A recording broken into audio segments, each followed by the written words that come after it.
তো আজকে আমি তোমাদের সাথে একটা গল্প শেয়ার করবো। তো রিসেন্টলি আমি আমার বেবিটাকে নিয়ে একটা হচ্ছে যে দোকানে গেছি, কিছু জিনিসপত্র আমার কেনার ছিল।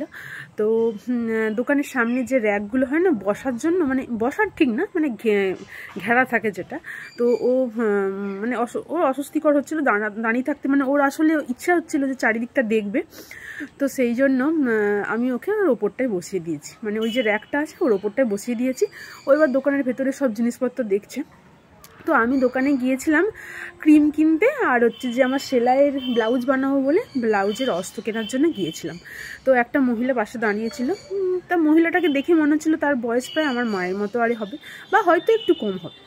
তো যাই হোক, তো মহিলাটাকে দেখে আমার বেবি বলছে যে কে কে কে, মানে ওর আর কি যাকেই দেখে তাকে মানে জানার আগ্রহ যে ওটা কে। তখন আমি বলছি যে আমি কিছু বলছি না, তো মহিলা বলছে যে দিদি, মানে ও মহিলাটা বলতে চাইছে যে ও দিদি, ঠিক আছে। তো কিছুক্ষণ বাদে জিনিসপত্র কেনা হয়ে গেলো। মহিলাটা আমার সঙ্গে কথা বলছিল, ওই ব্লাউজের অস্ত্রগুলো দেখে জিজ্ঞেস করছিল যে এটা কি হবে না হবে, এরকম ভালোভাবেই কথা বলছিল। তো হঠাৎ করে আমার বেবি ও আর কি দিদা, যেহেতু ও তো সবে সবে কথা বলতে শিখেছে, তো দিদা কথাটা খুবই সহজ বাচ্চাদের পক্ষে, আর বাচ্চারা যেগুলো সহজ কথা হয় সেগুলো খুব সহজেই বলে, আর সবাইকেই সেই সম্বোধন করে। তো দিদাটা হঠাৎ করে নতুন বলতে শিখেছে, তো যাকেই দেখে দিদা বলে। তো মহিলাটাকে আমার বেবি বলেছে যে দিদা দিদা। তো যেই বলেছে দিদা, অমনি মহিলাটা হয়ে গেছে রাগ। হ্যাঁ আমি দিদা? তখন আমি বলছি যে বাচ্চা মানুষ বলেছে তো কী হবে। তখন বলছে যে তোমার মনে হয় যে তোমার মতো একটা বড় মেয়ে আমার থাকতে পারে, আর হচ্ছে যে তোমার মায়ের কত বয়স? তখন আমি বলছি আমার মায়ের এই 55 বয়স। তখন বলছে তোমার আমাকে দেখি মনে হচ্ছে যে আমার 55 বছর বয়স।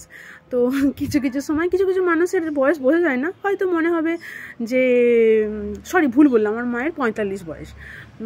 তো কিছু কিছু মহিলাটারও হয়তো 40-এর গায়ে বয়স হবে।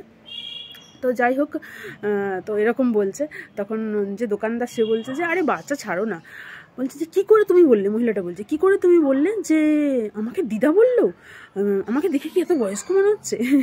তখন আমার এত হাসি লাগছে যে একটা মানুষ কতটা মাথা ব্যথা খারাপ থাকতে পারে, মানে একটা মানুষের কতটা মাথা খারাপ হলে, মানে তার মানে লুকস নিয়ে এজ নিয়ে কতটা পরিমাণে অবসেশন থাকলে সে এরকমভাবে কথা বলতে পারে, যে একটা বাচ্চাকেও ছাড়ছে না। মানে বাচ্চাটা যদি ভুল করে দিদা বলেই থাকে তাতে অসুবিধা কী আছে। মানে কিছু কিছু মানুষ হয়তো এরকমই হয়, যে যারা যে ভাবি আমি এখনও কচি, আমি এখনও অল্প বয়স আছে। তো যাই হোক, এটা আমার একটা এক্সপিরিয়েন্স হয়েছিল, তো বিরক্তিকর এক্সপিরিয়েন্স যাকে বলে। তো আমি তাড়াতাড়ি করে দোকান থেকে বেরিয়ে চলে এসেছিলাম। যাই হোক, তোমাদের সাথে শেয়ার করলাম।